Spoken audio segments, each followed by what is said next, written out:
Hello, everyone. Welcome to Montessori 101, a live show from Child of the Redwoods, all about the magic of Montessori. We believe that every child deserves a Montessori education. I'm Aubrey Hargis. And I'm David Hargis. So whether you are watching us live or maybe you are watching the recording, perhaps you're listening to this as the podcast, whatever it is, we're just happy you are with us. And if you'd like to know more about our work, head over to our website, childoftheredwoods.com. Yes. All right. So today we are actually entering a new little series that is going to wrap up 2023 for Yes, us a special 2023 bonanza. A bonanza of learning. A bonanza of learning for the last month of 2023. We are going to be talking about a book that is actually one of my favorite books on earth. Just like every Montessori material happens to be my favorite material. It is called The Secret of Childhood. Right? Mm-hmm. This is the cover of the mass market paperback book. It actually is a translation I really, really like. Yeah. And it is available just about anywhere you can buy books. I mean, you can get it for free online, in fact. That is true. Although sometimes the free versions, sometimes they delete chapters and things. That's true.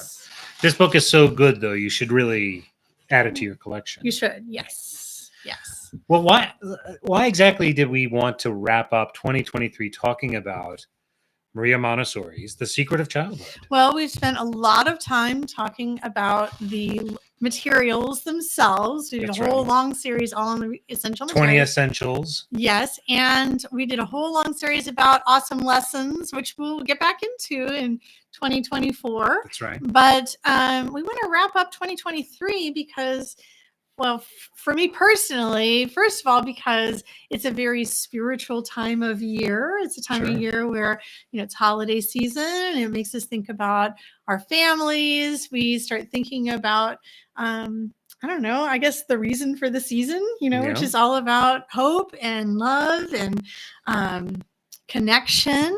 And it comes in many, many different types of traditions among the world's religions, and in the secular traditions as well. And The Secret of Childhood really brings us to the heart of Montessori. That it feels right to talk about philosophy. That's right. We've said it before, and it cannot go said too many times, that the magic of Montessori is not in those materials and it's not in the lessons. Those are ways that the philosophy, the theory, which is actually the heart of it, comes to life. And so they're really, really amazing and great. And that's why we produce, material, or that's why we do make lessons and things about them. We teach people how to do those lessons. But the real magic of Montessori is in that philosophy. It's in her approach. And like I said, the materials and the lessons, they flow from that, right? They become reflections of that philosophy. So I think it's good here at the end of the calendar year to take a moment to really deep dive into that philosophy and theory to sort of kind of recharge us for the year ahead, or whenever you're watching this or listening to this, but recharge us for the year ahead and kind of connect with the guru, I guess you would say, right? The source, the font. I don't really like the word guru when we talk about Maria Montessori, because I feel like she was like a researcher and I see. You feel like that word has a woo-woo connotation. I do, or something. yeah. No, I think that's fair. I think, but I certainly didn't mean it that way. I think she is, this is a very spiritual book. So she is a spiritual leader in some ways, as well as a doctor and a philosopher and other things. So I meant it only in the positive. Now, with that in mind, let's talk about what exactly is The Secret of Childhood, the book. Okay, well, this is a book that was written in the 1930s. Maria Montessori had, at this point, she had done a lot of observation and work with children, and she had her own school for a while in a variety of different places. And so at the time that she's writing this book, she's very experienced, and she has observed children all over, Europe at least, And the U.S. and the U.S. And she was really spending most of her time lecturing and training teachers. She was just on this immense quest to train teachers, session after session after session. She flew around the world tirelessly, was just flying here, lecture here, flying here, lecture here. And of course, I don't know, maybe you can give some insight into the politics of the time. They were all bad. What were the 1930s like? Well, it was bad in Europe. Yeah. Wasn't there some kind of stock market crash? When was that? That's right. So she's in her 40s or 50s, I think, at this point. She was born in the 1870s. Yeah. Had already done her most groundbreaking work, right? So she was well known, very famous already, and had settled into this life of whatever we want to call her, but this means something like guru. She had become a symbol, a voice, one of the leading voices for educational reform and childhood and so forth. And you're right. She's writing this in the 1930s. She's witnessed an immense amount of change in the world. You think about somebody who was born in the 1870s. Now here it is in the 1930s. Just the physical change on the earth, the invention of flight, the invention of the electrification of the world, or at least the urban parts of the world, a car, the invention of the car, the invention of germ theory, the invention of the X-ray, the invention of psychoanalytics, which she is a big influence on her, the development of the theory of evolution and other biological discoveries. Freud, right? Exactly. Freud. So lots of things in the sciences. She's a doctor, so she's very interested in all of these things. And she's also seeing a world in crisis, right? She lived through both World War I, and now she's living through the build up to World War II. She's at this stage, I think she's living in the Netherlands, or will eventually move to the Netherlands, essentially to escape Italy, because she was no fan of Mussolini and essentially had to flee. And eventually she'll have to flee again. He was no fan of hers either. Well, that's right. He wanted to co-opt her work. If you go back and watch we did a deep dive into that wonderful book that came out a couple of years ago about Maria's life. Mussolini tried to co-opt her. The child is the teacher. The child is a teacher. And he tried to co-opt her work. She wasn't going to have any of it. She fled and eventually will wind up in India and is stuck in India because of the confluence of events that are so horrific in the world. Fortunately stuck in India, because there's a real difference between, 1936 when The Secret of Childhood was published and The Absorbent Mind, which she wrote in her culmination book of her theories. Right before she passed, right? Both books are about the development of children, but this book is earlier in her life and before she has really studied and been influenced by a lot of Eastern philosophy. And had just seen the abject failure of the Western world with the march of fascism, the Holocaust, the collapse of the economy, the horror that people over the world felt, the advent of the atomic bomb and its use in war. So she had just witnessed a lot, and she was a devout Christian and believer in peace, and that children were a key to unlocking a peaceful future. And to see this kind of devastation was difficult, especially because she was at the end of her life. And unlike younger people who might have come out of World War II and then said, there's a new world to build, that you kind of had this mid-century optimism that emerged, at least in the U.S. In the 50s and 60s. She passes away, I think, in 52, and so she's kind of reflecting in this inward spiritual journey. And so you're right, like when she writes Absorbent Mind later, she's in a different kind of reflective mode. She's not pessimistic, but I think she is just more philosophical in a way. Well, it also makes sense because, by the time she wrote The Absorbent Mind, she did that in India. Yes. And she was more or less confined, in India, That's right. and during the time period that she was writing the Secret of Childhood, she was, if we also remember from the biography of those years, she was a force to be reckoned with. She was super busy. She was probably the definition of the word workaholic during this time period. She rarely took time for respite. She just pushed through, flying here, teaching there, teaching here, teaching there, flying home, and then she would just like rest for a day, and then next morning she would get up and do it all over again. That's right. She rarely rested, and in India, she just had lots of time to think.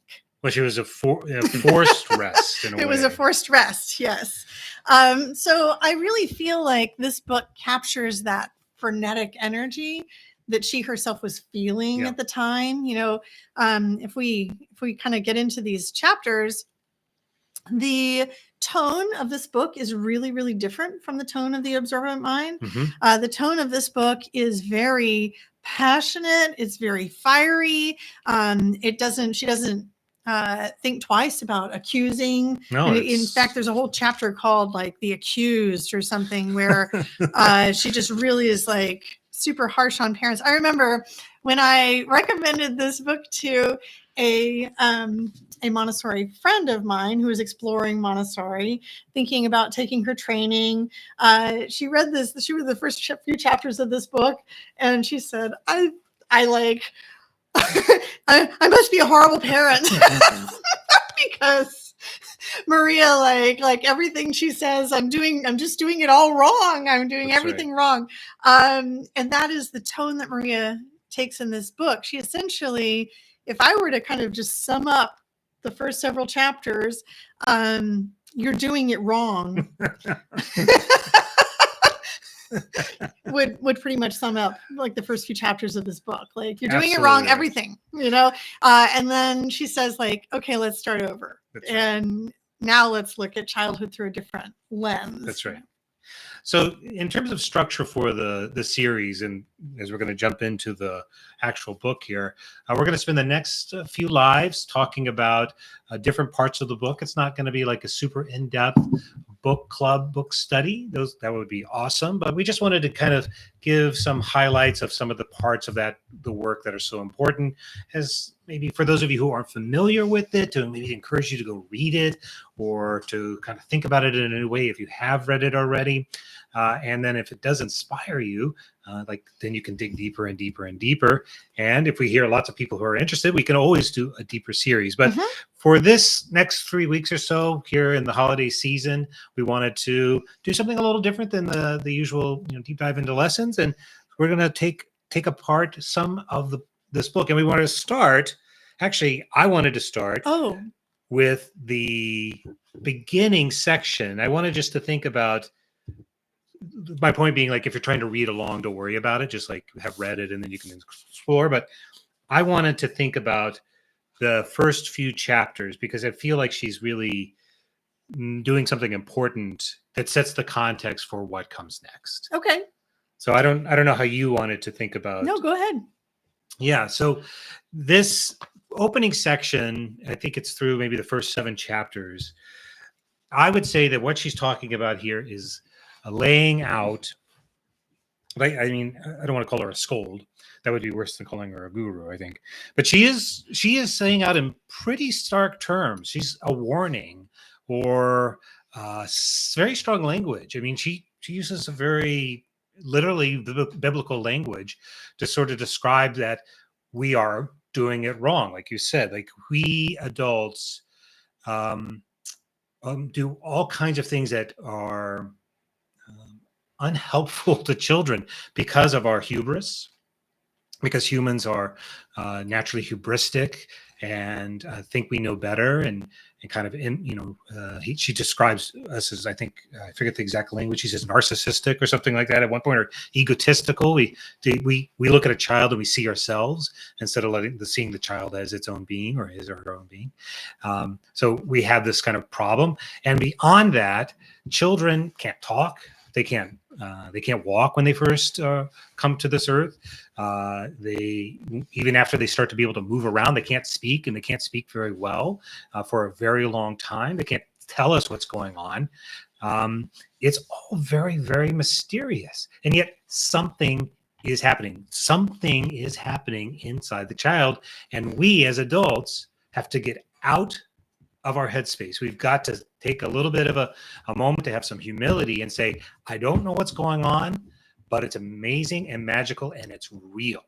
And so I feel like these first several chapters are really trying to lay the case that just because you can't understand it doesn't mean it's not real, and that we have to realize that it's our obligation to step back and give space for this secret moment of childhood to unfold. Now, she's going to then later talk about what we can do instead of the usual sort of like, I'm going to make you into a mini me approach, like I'm perfect, so I'm going to make you in my image.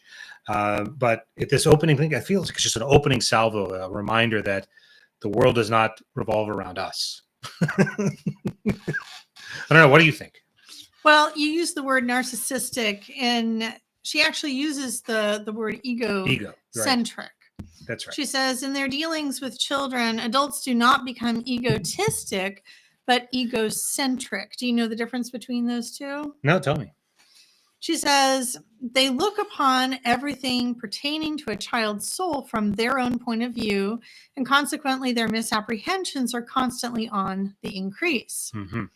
So egotistic meaning like a feeling of superiority versus egocentric meaning a sense that you are the most important. Is that right? This says, because of this egocentric view, adults look upon a child as something empty that is to be filled through their own efforts. Yeah. Mm-hmm. So as adults, I think that this book is relevant today still, because even though you made the case earlier in our conversation this morning that even though like we have playgrounds, we now have schools that are more child friendly, we have play-based schools, that are more and more common, places for children's museums for children. Even though we have those things, we still, as a society, look at children as though there are these little people that we are to mold into the future citizens of the world, That's right. or the future workers of the world. And we say those things a lot. I'm thinking in particular about the tech industry right now. I'm thinking about about the phrase like, we need to be looking for, what companies want today is they want children, who are critical thinkers, who can work collaboratively with their peers. We don't want them to be individual workers who work well by themselves. Yeah. Right. I mean, team players. We're team players. And so that's the kind of education we're trying to create. These are the kind of workers that we are trying to produce, is often how we talk about children in the field of education. That's right. And we still do this, as I think that anyone who becomes a teacher, I really feel like most of us have the best interest of children at heart. Yeah. But I do think that we tend to think of children as the future adults. For sure. We often think about ourselves as like things that we're going to do to the children to make them into the adults that we think that they should become. That's right. And this is egocentrism still alive and with us today, don't you think? Absolutely. I mean, I think she makes the point in this. Another reason I think it's relevant, because I do, in some ways, the world is very different than it was nearly 100 years ago when she wrote this. In terms of how we our understanding of childhood development, she makes a point. She makes a number of times. She makes this analogy to, basically our understanding of things gets better and better over time. She talks about how there was a time when the best research thought that plants a tiny version of the plant was what was in the seed of the plant. But then they realized when they finally developed microscopes that they could actually see, like, actually that's the embryo, and there were things that happened before. And so it doesn't mean it wasn't true. Like, that is how the plant developed. We just didn't understand it. And I think in a way she might say, you're right. Like, we know a lot more about how the brain functions. We know more scientifically, through our neuroscience scans and things like that, what's actually happening in a child's mind through this process. And so that's revealing it, but it doesn't discount the majesty, the magic, the secret. We still don't know. She refers to it as like the moment of incarnation. Like, they're the moment that, like, when does the child's, like, what, there's something that changes in the child. And there's no amount of science or examination that's going to put us to that level. So here we live in we'll talk about the incarnation in a minute, but what I'm thinking is we live in a society where there's a lot of technology, and we do have different and maybe better understanding of children. But you're right. Like, her point is, as human beings, we make these mistakes again and again. It is in our nature to want to make children into miniature versions of us. And there is children are the future. Right? That is true. They literally are. But they're not automatons or they're not going to come out the way you want just because you want it that way. They're going to do what they want to do. And we have to sort of come to terms with that as adults. Maria says, talking about egocentrism, she says, we may say that the adult looks upon himself as the child's creator. We do literally think of ourselves as like the creator of children, right? We birth them and then they're babies and we raise them and then they become adults, right? We create them. That's right. So we see ourselves as the children's creator, and we judge the children's actions as good or bad from the viewpoint of our own relations with the child. So I'm thinking of, you're walking through a parking lot and your child doesn't want to like walk on the sidewalk. They want to walk on the curbs that, or right next to where the cars are supposed to be parked. And as an adult, maybe let's say it's an empty parking lot. There's no cars around. We're not worried about danger. We still, as adults, have that instinct to be like, no, you're supposed to walk here. That's right. Instead of looking to the child and saying, oh, what is the child doing? So we immediately judge our children, based on no matter what they do. Constantly, it's really, really hard as a parent to keep yourself from saying no constantly to your child. That's right. Because they're continually reaching out with their little hands. They're like, I want to touch this knob and turn the volume up and down. And I want to open this refrigerator and slam it closed and open it and slam it closed, right? They just want to interact with their world so physically that it's on the tip of our tongue to just say like, no, stop that. No, like that's not the right way to engage in that. That's right. And we don't hesitate to say like, that's bad. Like, don't play with it that way. Play with it the right way. That's right. Right. Now, of course, I guess and she's going to then later in the book talk about it, because it does then open the question, like, so the child is playing, they're not in any physical danger at this moment, but you do have an obligation to teach them that the sidewalk is the place to walk. Mm-hmm. So how do you parse through that? And I think at this part of the book, she's not so much worried about digging into that, because she spends a lot of the rest of the book just not discussing that specific question, but sort of thinking about how do you think about child and how do you guide a child? Mm-hmm. I think at this section, it's really more, it's just what you said. It's really a pretty hard call to action. Stop imposing whatever your preconceptions are about childhood development or your relationship to a child. Like, put those out of your mind for now. Open up your mind to other possibilities, because only through that imagining of other possibilities will we actually be able to progress with our understanding of childhood development and support. Yeah. All right. So I think that point is super, super important, because unless we realize that there are a lot of things that we do that are more about our desire to be right and our desire to impose our will on the child. Think about, I have been in classrooms before where the teacher is like, everyone needs to sit crisscross applesauce. That just means like you're going to fold your legs together, right? Crisscross applesauce. And then all the kids are like, but some kids, like, I don't know, they might sit like this or different ways, and I have seen teachers like really get down and like make children sit the right way. And then, but if you stop and you say, why well, why must they sit crisscross applesauce? Why can't they, if they have room, spread out their legs or sit on their little knees, or whichever way? And the answer might be because I want them all to look orderly and like, That's right.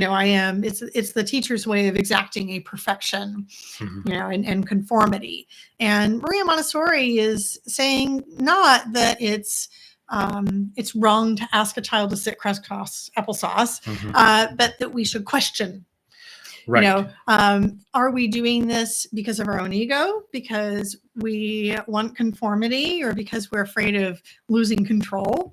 Or is there actually a reason that, this particular behavior is required? Exactly. It's not what goes into the mouth, it's what comes out. I read before. It's the intent, it's the purpose. And so it's funny, we have teenagers, and one of them is at the perfect age to hold us accountable to this all the time, which is, why do I have to I need you to go and pick up the room. Why do I have to? Every question ends in a why, and it's very, very frustrating when it comes from the mouth of your teenage son. But it's actually not a bad question, even though it isn't always welcome internally. I mean, like, just because I said so, sometimes it's my answer, but it is actually the point. Like, well, why am I having them sit this way? And can I explain that? And of course, with a teenager, you can explain it and they'll say, well, tell me more, because they just want to argue. But that exercise of like, am I having the child do something for a valid reason? Like, what is the intent, the purpose here, versus it's the way we do it. Like, it's the rule. I want to be able to see an orderly row. I want to be able to, whatever, if somebody looks on, I want them to see it looking a certain way because my ego or something like that. Those are, if those are your reasons, then that may not necessarily be a good enough reason to enforce the rule. Now, of course, we're talking about a classroom teacher. A lot of the folks here will have at home, but I think that lesson is the same, right? How many times do we have our kids comply with a certain kind of rule at home that we really can't explain why? It's just the way it's always been done. Or it was the way that our parents did it with us, and so we think we should do that. That's right. This is how we do things, and it doesn't mean that it's wrong, but it does mean that we have to take a moment to question that. So there are two other, before we go today, there are two other important points that Maria Montessori brings up in this first section, from my point of view. And the first is, she brings up this concept of the spiritual embryo. You were talking about the metaphor of the incarnation. That's right. And she also talks about sensitive periods. That's right. So what is that? She uses, I mean, that incarnation is spirit. It is a religious word, a concept, and she means it in that way, but not, she's borrowing from the religious concept of incarnation. What exactly is it for her? So I think that, so the word incarnation literally means an embodiment of divinity. Right. And so what she's really saying is that every single child has that spark of divinity within them, this mysterious force that is driving, driving them to do certain things or behave in certain ways. Yeah. And she talks a lot about the difference between humans and other animals, and how when we look at animals around us, let's say like a baby horse growing up into an adult horse, or a kitten growing up into an adult cat. We look at these animals and we think, like the kitten has these instincts, like they need to pounce on things. They dig into things with their little sharp claws. They mew, mew, mew, mew, mew when they want attention or when they need something. And they spend a lot of their time sniffing and exploring their world. I don't know if you've played with kittens many times, right? Like they sniff a lot. Like they go around the world sniffing everything. I think puppies do too, right? And when we look at these little creatures, maybe you're playing with your little kitten and they grab your hand and they like, you don't judge them as like bad for doing that. You look at them and you think, their instincts are guiding them. Why? Because we know that cats are carnivores and like they are learning to be good little predators, and they're learning how to sharpen their claws, and they're learning how to pounce on things, and it's going to help them to learn how to catch mice and eat their food and relax and be the lovely adult cats later on. And we can see their future. It also happens really fast. That's right. So you can witness the whole kittenhood in just a few months, right? Just in 6 months, a female cat could be physiologically ready to have a litter of kittens and may do so, before they're even really like fully grown. They can have their own little litter of kittens. And so it's a very short period of time for us. And so as humans, we can watch this development and we can say, like this baby cat is just acting on instinct. And that is why it bites and it scratches things and it pounces and does these weird things. And we can kind of, train it not to scratch the furniture and work with it in certain ways. But overall, we're very accepting that this is just like in guiding animal instinct, nature, right? It's just it's instinct. But when we look at our own babies, they take so long to develop. I mean, it's years. Like 30 years before. I think that's what they've determined, at least for male babies. At least it's like 30 years of development before you can really be called officially 100% an adult man, right? And for women, they say it's slightly shorter, so maybe 24 to 30 years, for women. And that is a long time. It's so long that we cannot...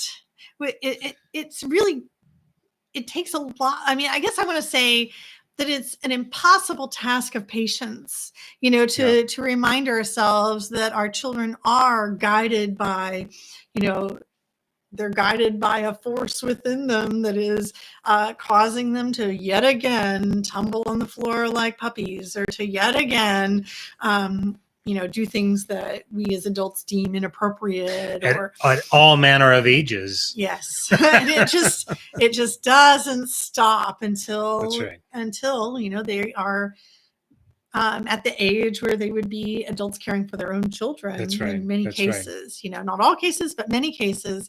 And so she makes this point to say, like, this is so lovely. She's like, with these children, this little spiritual embryo inside the child, unlike the cat, which, you see the results of the cat growing up, doesn't really, to our knowledge, have the kind of consciousness that we do as human beings, in this, or the self-awareness. But as little children, when babies are born, they are becoming aware of themselves right from the beginning. That's right. Not able yet to separate the concept of self from parent, for at least, the first year of life. And then it starts to happen. It is a gentle and super slow unfolding. That's right. And so Maria saw that, while it's easy for us to see physical development on our children because, they just like get taller and taller and Sure. taller. Now it's crawling, now it's walking, now It's it's very talking. difficult for us to see this inner spiritual transformation that is the consciousness of becoming a full human being, with a reasoning, logical mind and interests and curiosities about the world and a desire to do good in the world, like all these wonderful things that we know about humans. And this goes back to it takes so long to develop. Yeah. And we can't really witness it. It's not a physical thing, a tangible thing that we can witness. And then, that's right. And then put a finger on is like, that's what's happening here. Yeah. And that goes back to why I think she opens with such a forceful warning, in a sense. Like, it's slow, it's mysterious. It is I think it is the titular secret of childhood. You're not going to be able to see it in the same way that you can see a kitten grow into a cat, because it happens so much more quickly and you can sort of perceive it. But it's still there. And it's so important for you, the adult, not to be confused. Don't confuse something that is slow and hidden to you, your view, with unreal. Just because you can't see it doesn't mean it isn't there. And that goes to that example of, there was a time when we thought seeds contained little miniature versions of plants. And now we know that that's actually the embryo of the plant, and that there are things that come before it. And she's, so that scientifically, we just can't know. She also, she opens this chapter with a reference to John. She says, in the Word made flesh. She is specifically calling out a spiritual truth. Like, there is something real that happens that is true, and we can't see it, but we know that it is there. And that is this development of the child. She spells it out here. This is a lovely little definition, her own definition. She says, we can now describe a child's psychic and psychological growth as a kind of incarnation, understanding by this word that mysterious force which animates the helpless body of a newborn child, enables him to grow, teaches him to speak, and thus perfects him. Mm-hmm. And that's what I think is so great about Montessori, and why I think she's lasted and it's really crosses culture. Because I think when you read this and you read the biblical allusion and you read this language, in one sense, you read it as the soul, God, the spark of divinity or something. But she also is very careful to word this in a way that is also rooted in science and non-faith based language too. And I think has helped make it so applicable. But for me, when I read it, it's just amazing. She clearly has, she sees something happening in children. It's like they carry a piece of the divine with them when they come into the world, which is very similar to how the Romantics, the poets, viewed the world. In fact, she quotes a Romantic very famously, Wordsworth, when she says, the child is father of the man. And that it comes from a poem that Wordsworth, one of the great Romantic poets, wrote. And she's reflecting on that. And, he had a different understanding, but she sees something in there. There's something mysterious. So for her, just because things are mysterious doesn't mean they're not real. Yes. So she, having made the point that, number one, we're doing it all wrong. And number two, that all we need to do in order to do things right is to respect this inner nature, this inner mysterious divine force that is molding the child from within, that really has nothing to do with us on the outside. And all we can really do is prevent the obstacles that are in the way of the child revealing his own personality, right? So, all right, so we've covered that. And then the last part that we're going to mention today is the sensitive periods. And this is actually a concept that we talk about quite considerably in the primary course of homeschool, the Redwoods. That's right. But she basically, gives this lovely analogy to that of a butterfly, that this butterfly, when the butterfly lays its eggs on a particular part of a branch, there's, its senses are heightened Mhm. so that when it senses the light during this period of its young caterpillar stage, Mhm. it crawls towards the light, and that leads it right to the leaves where it can eat the Mhm. most delicious buds. But as soon as that period has passed and it's no longer a caterpillar anymore, the butterfly doesn't have that sensitivity anymore. That's right. And so she says essentially the same thing is going on in the child. The child, this divine force is active in the child. It is helping the child to manifest into something. It is the child is becoming a butterfly, but is not a butterfly yet. And so something is driving the child to do things in order to achieve this development. And so our children are literally crawling towards those little buds to eat the delicious buds. And so we might ask, like, what does that look like? What is that? Because what's fascinating is that we all went through it. Yeah, we But did. just like the butterfly, caterpillar, We don't remember it. we don't remember. It's gone. Yeah, that's the weird thing, isn't it? Yeah. You'd think because we were all children and we all experienced this mysterious divine force inside ourselves guiding us Whatever towards was, the right things to helping do, us to learn these things. that we would remember what was so important and what we needed to do so desperately. But no, we don't. We don't. Gone. It's gone. It's a secret that we take with us. Right. Even to ourselves. Yeah. And that butterfly doesn't need to eat those buds anymore. So it has other things to do and has achieved that part of development. But she learned, and she teaches that we can observe children for signs of readiness through these various sensitive periods. And so even though it's a mystery to us, and even our own journey is a mystery to us because we forget, we as adults can, using reason, science, observation, things like that, can study children and individual children and sort of help them along the way. And then, as you said, figure out which barriers to remove that might be blocking their growth. All right. So listen to this section. She says, she's talking about the way you can witness this in the child. She says, little by little, the ears pick out various sounds and the child's tongue begins to move with a new animation. This is the baby.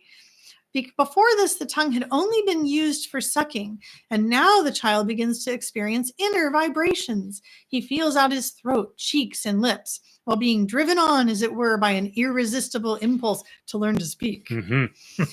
As yet, these vibrations serve no purpose except to give an unspeakable satisfaction. Do you remember what that sounds like? Well, I was thinking, bah, bah, bah, bah, bah, bah. Right. Yes, the child manifests the pleasure that he receives when he contracts his limbs, clenches his fists, lifts up his head, and turns towards one who is speaking and fixes his eyes intently upon his lips. The child is passing through a sensitive period. In this period, a divine command is breathing upon this helpless being and animating it with its spirit. The inner drama. So, I believe that Maria is not just making an analogy here. Yeah. She believes it. No. Right. This inner drama of the child is a drama of love. It is a great reality unfolding within the secret areas of his soul, and at times completely absorbing it. These marvelous activities wrought in humble silence cannot take place without leaving behind ennobling qualities that will accompany the child through life. Right. So, and she says all this will happen quietly and unnoticed, as long as the child's environment adequately corresponds to his inner needs. That's right. So often parents will, in our primary course, will come to me and say, oh no, I think my child already passed through the sensitive period and I didn't do anything.